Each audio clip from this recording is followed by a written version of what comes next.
Capítulo 4. Interpretação de papéis. As muitas faces do ego.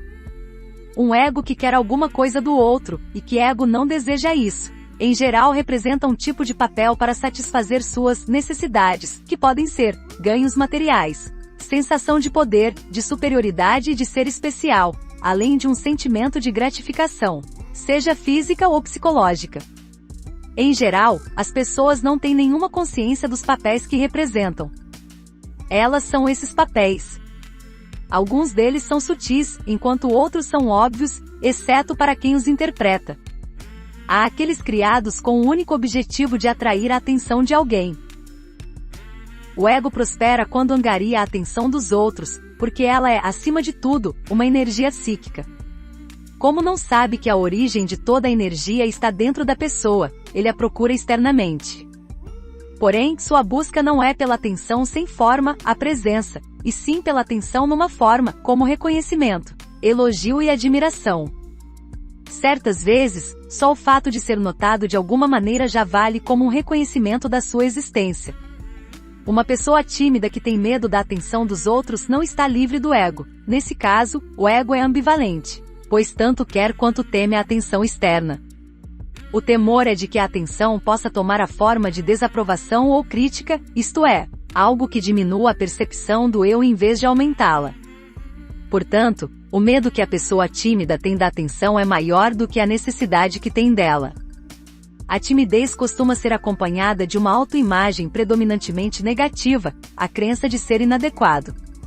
Qualquer percepção conceitual do eu, ver a si mesmo como isso ou aquilo, é o ego, seja ela favorável, eu sou maior, ou desfavorável, não sou bom. Por trás de toda autoimagem positiva há o medo de não ser bom o bastante. Por trás de toda autoimagem negativa está o desejo de ser o maior ou melhor do que os outros.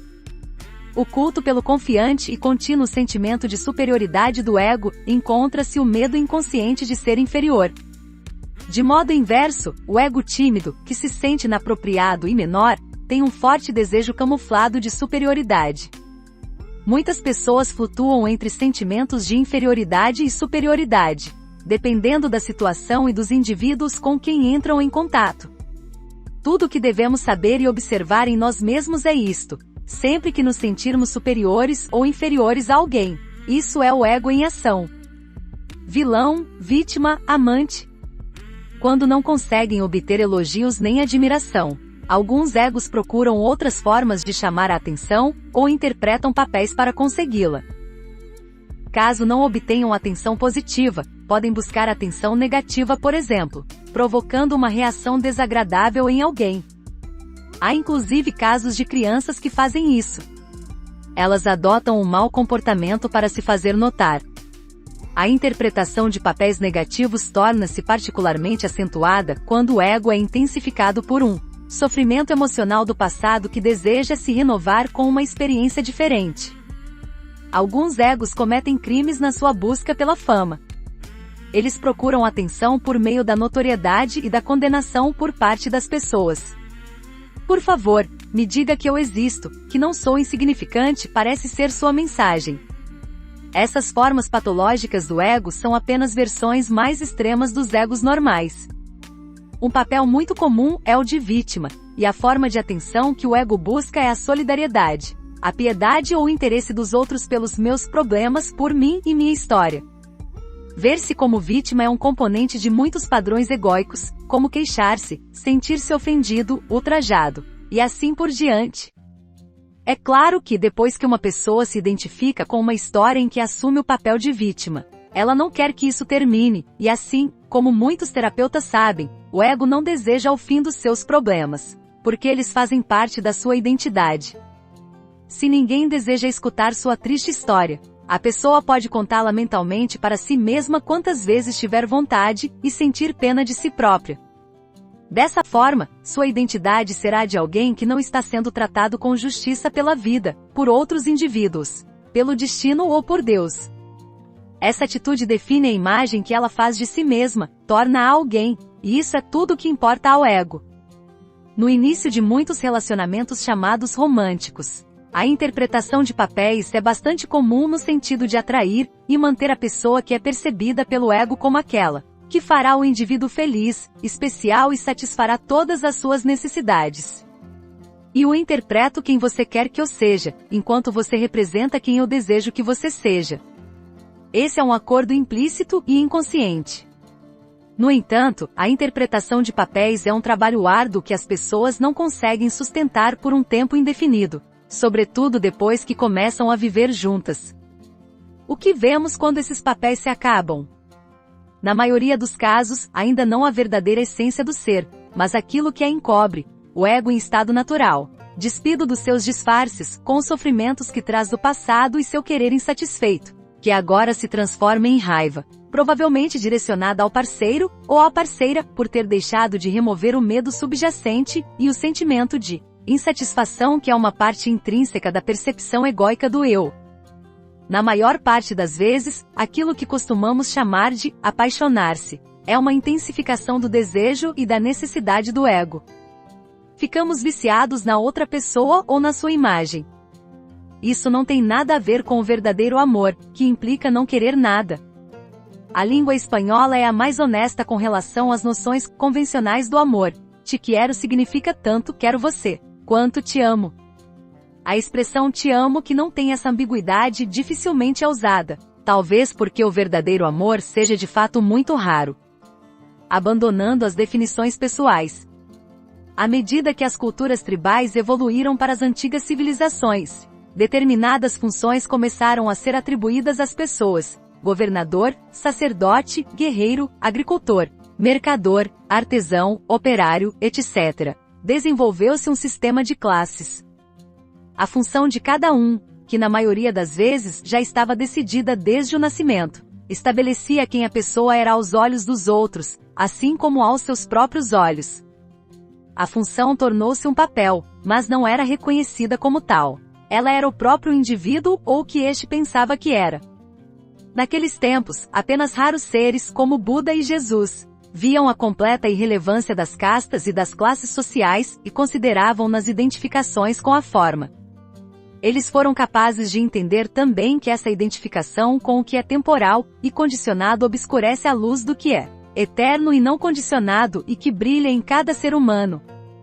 No mundo contemporâneo, as estruturas sociais são menos rígidas, menos definidas, do que costumavam ser. Embora as pessoas, em sua maioria, ainda sejam condicionadas pelo ambiente, elas não são mais automaticamente investidas de uma função e de uma identidade. Na verdade, hoje em dia, é crescente o número de indivíduos que se sentem confusos quanto ao lugar ao qual se encaixam, ao seu propósito e até mesmo a quem eles são. Costumo parabenizar as pessoas quando elas me dizem, não sei mais quem eu sou. Então elas ficam perplexas e me perguntam se é bom estar confuso. E eu lhes peço que reflitam sobre isso. O que significa estar confuso? Não sei, não é sinônimo de confusão. Confusão é, e o não sei, mas deveria saber, ou, não sei, porém preciso saber. É possível abandonarmos a crença de que devemos ou precisamos saber quem somos. Em outras palavras, podemos parar de considerar definições conceituais que nos deem uma percepção do eu. Você, por exemplo, é capaz de deixar de examinar o pensamento sobre uma identidade? Quando colocamos de lado a convicção de que necessitamos saber quem somos, o que acontece com a confusão? De repente ela acaba. No momento em que aceitamos o fato de que não temos esse conhecimento, entramos num estado de paz e clareza que está mais próximo de quem somos verdadeiramente do que o pensamento jamais poderá estar. Usar o pensamento para nos definir é algo que nos limita. Papéis pré-estabelecidos. É claro que pessoas diferentes desempenham funções distintas neste mundo. Não poderia ser de outra maneira. No que se refere à capacidade intelectual e física, conhecimento, habilidades, talentos e níveis de energia, os seres humanos apresentam desigualdades significativas. O que importa não é a função que cumprimos, mas se nossa identificação com ela chega a tal ponto que nos envolve e se torna um papel que interpretamos. Sempre que assumimos papéis, estamos inconscientes. No instante em que nos flagramos fazendo isso, esse reconhecimento cria um espaço entre nós e o papel. É o começo da libertação. Quando estamos identificados ao máximo com um papel, confundimos um padrão de comportamento com quem nós somos e nos levamos muito a sério. Também designamos automaticamente para os outros funções que se ajustam às nossas. Por exemplo, quando nos consultamos com médicos que se identificam de forma total com sua profissão, para eles não somos seres humanos, e sim pacientes ou casos clínicos. Embora as estruturas sociais do mundo contemporâneo sejam menos rígidas do que as das culturas antigas, ainda existem muitas funções, ou papéis, pré-estabelecidas com as quais as pessoas se identificam de imediato e que, assim, se transformam numa parte do ego. Isso faz com que as interações humanas sejam privadas de sua autenticidade e se tornem desumanas e alienantes.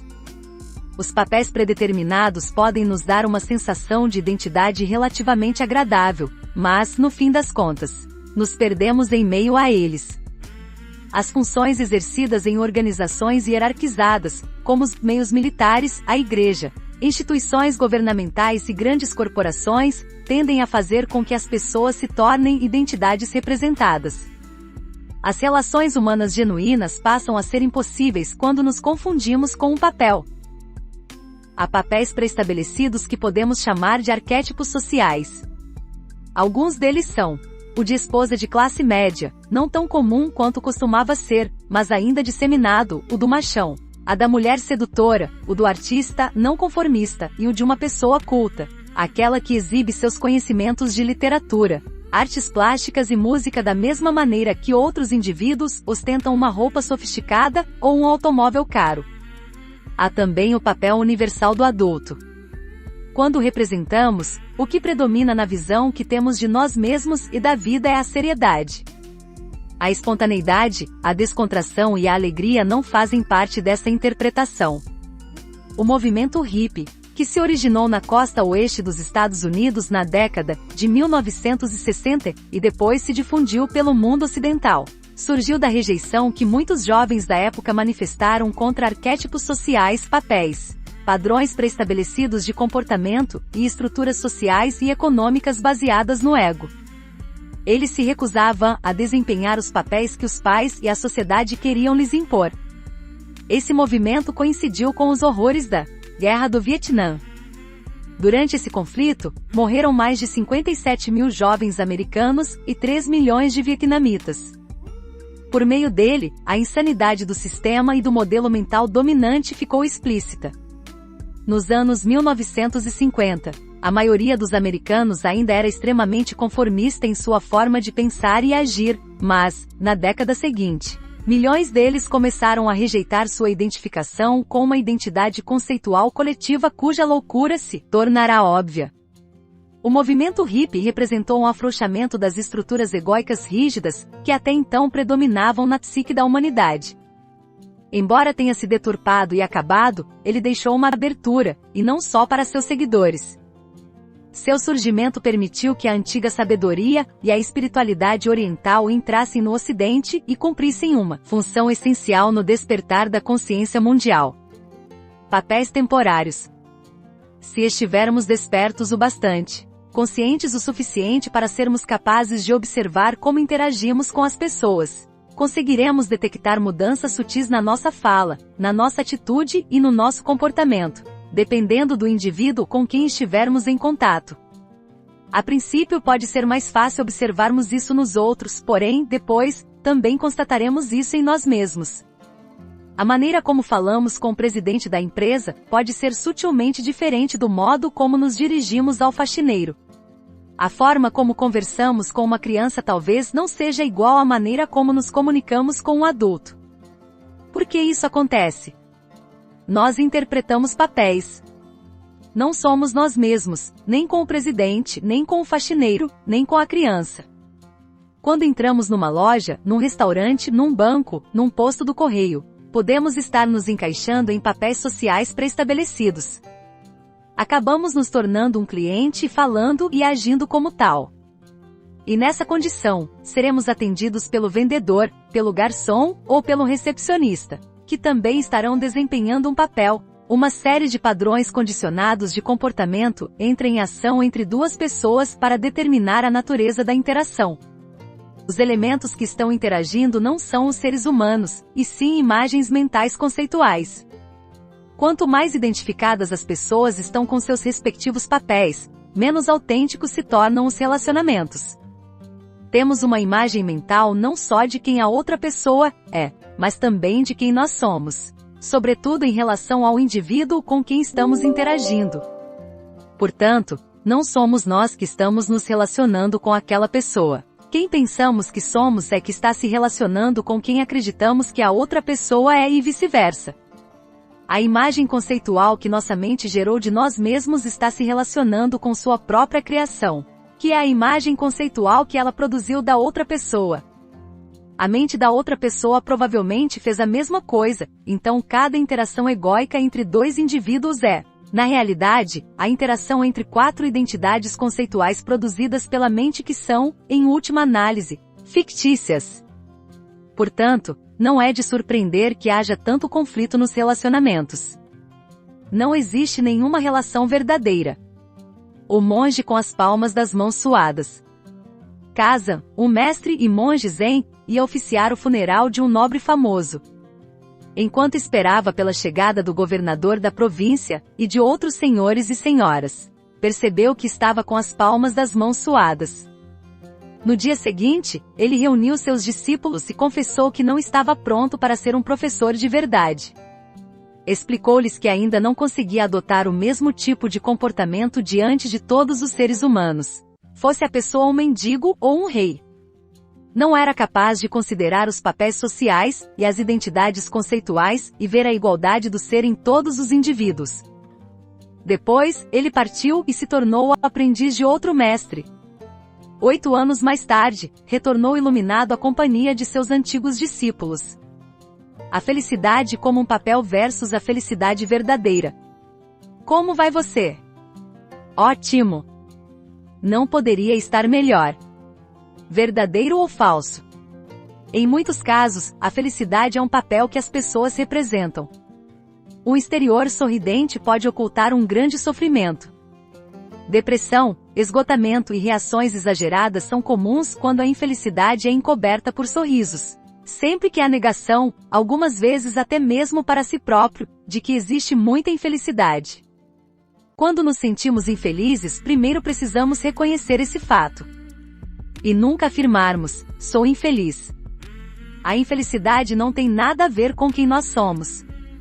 Se você estiver passando por isso, diga, há infelicidade em mim. Depois, analise o que está acontecendo na sua vida. Uma situação em que você se encontra pode ter algo a ver com essa sensação. Talvez seja preciso fazer alguma coisa para mudá-la ou para sair dela. Se não houver nenhuma solução ao seu alcance, encare isso e afirme, bem, é o que está acontecendo neste momento. Não posso nem aceitar isso nem me sentir infeliz. A causa primária da infelicidade nunca é a situação, mas nossos pensamentos sobre ela. Portanto, tome consciência dos pensamentos que estão lhe ocorrendo. Separe-os da situação, que é sempre neutra, ela é como é. Existe a circunstância ou fato. E você terá seus pensamentos a respeito deles. Em vez de criar histórias, atenha-se aos fatos. Por exemplo, estou arruinado, é uma história. Ela limita a pessoa e a impede de tomar uma providência eficaz. Tenho 50 centavos na minha conta, é um fato. Encarar os fatos é sempre fortalecedor. Tome consciência de que na maioria das vezes, o que você pensa é o que cria suas emoções, observe a ligação entre eles. Em vez de ser seus pensamentos e suas emoções, seja a consciência por trás deles. Não busque a felicidade. Se fizer isso, não a encontrará, porque buscar é a antítese dela. A felicidade é sempre evasiva, contudo, você pode se libertar da infelicidade agora, encarando-a em vez de criar histórias sobre ela. A infelicidade encobre nosso estado natural de bem-estar e nossa paz interior, que são a origem da verdadeira felicidade. Paternidade e maternidade, papel ou função. Muitos adultos interpretam papéis quando falam com os filhos pequenos. Usam palavras e sons idiotas. tratam a criança com superioridade e não de igual para igual. O fato de que temporariamente sabemos mais ou somos maiores não quer dizer que a criança não seja igual a nós.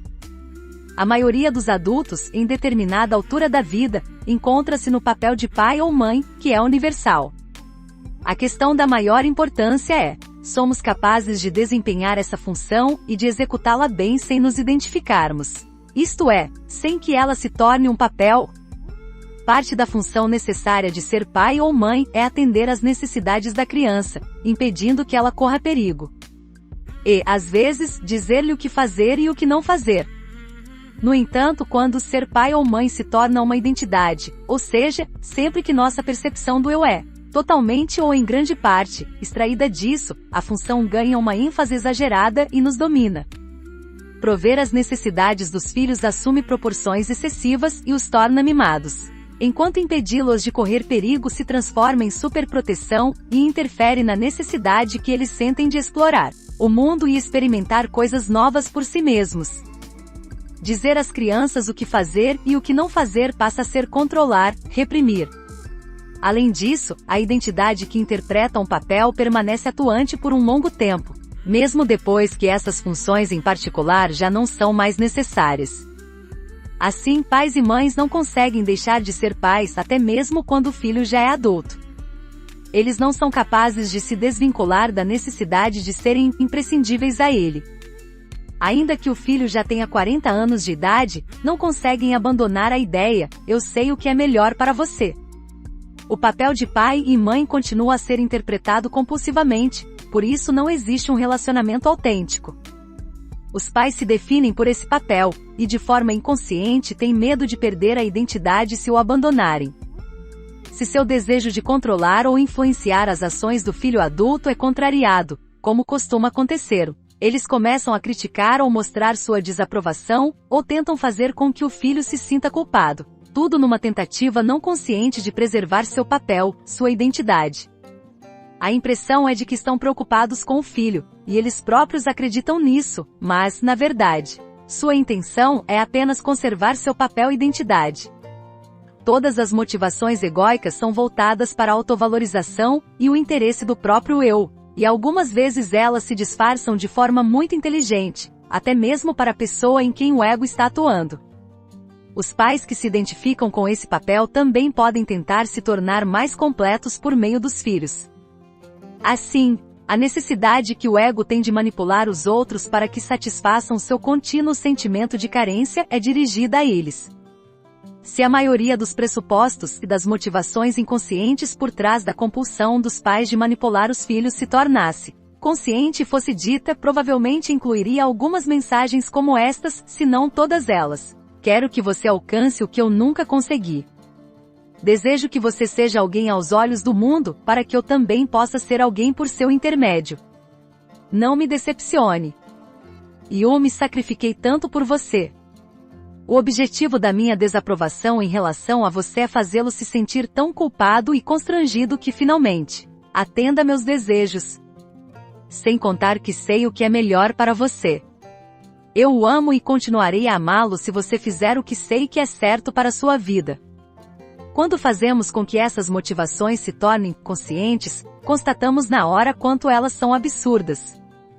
O ego que está por trás delas fica visível, assim como seu distúrbio. Alguns pais com quem falei compreenderam imediatamente: meu Deus, era isso que eu vinha fazendo? Depois que vemos o que estamos fazendo ou fizemos, percebemos também a futilidade de tudo isso, e esse padrão inconsciente chega ao fim por si mesmo. A consciência é o maior agente para a mudança. Se seus pais estão agindo assim com você, não lhes diga que eles estão inconscientes e que são subjugados pelo ego. É provável que essa afirmação os deixe ainda mais inconscientes, pois o ego adotará uma postura defensiva.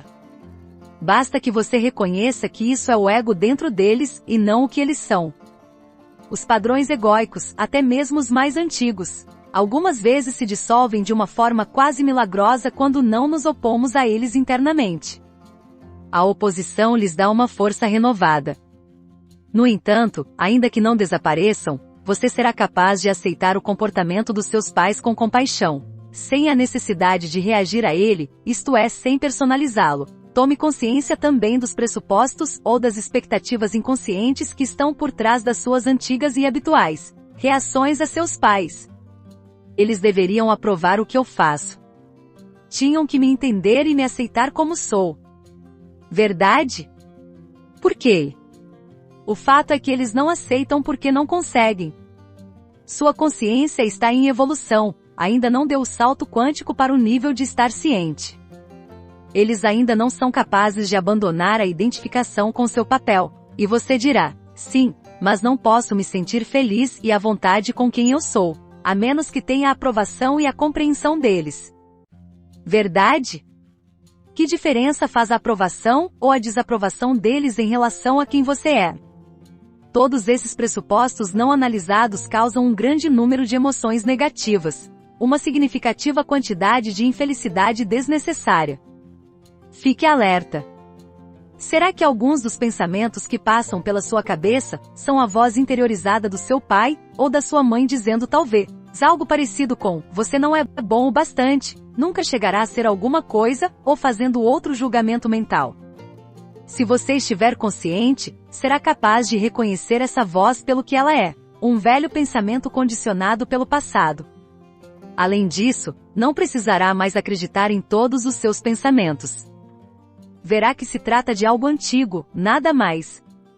Consciência significa presença, e apenas ela pode dissolver o passado inconsciente dentro de nós. Se você pensa que é tão iluminado, passe uma semana com seus pais, disse o mestre espiritual Ram Dass. Esse é um bom conselho.